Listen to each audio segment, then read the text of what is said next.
Joy Fieldsend may seem like an ordinary American until you hear her speak. Fieldsend, a program assistant at the OSU Alumni Association, grew up in Sheffield, England. It's funny because I forget that I have an accent, and somebody will say, "Oh, I love your accent," and I'm like, oh, I have an accent. She came to Oklahoma in 1982 after her husband, Trevor, was offered a cross-country scholarship to OSU.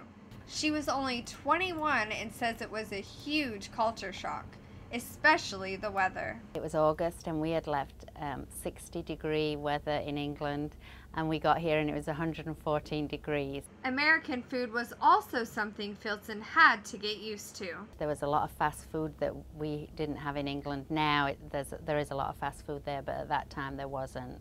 Fieldsend says her favorite food from back home is the famous fish and chips with a little salt and vinegar. But she says Oklahoma hasn't quite perfected it yet. Fieldsend's daughter, Natalie, is a freshman at OSU and says she has experienced her parents' culture growing up. We have like tea in bed in the morning sometimes, or like tea in the afternoon, which is very a British thing to do. Fieldsend and her husband enjoyed Stillwater so much they decided to apply for U.S. citizenship in 1995. I mean, at the time I didn't realize as much to what it meant, but now that I do, I think that it's like really a big deal. We knew this is where we wanted to settle down and stay. The Fieldsend family still visits England often, and they even had the chance to attend the Olympic Games in London. For O State TV, I'm Kristen McConaughey.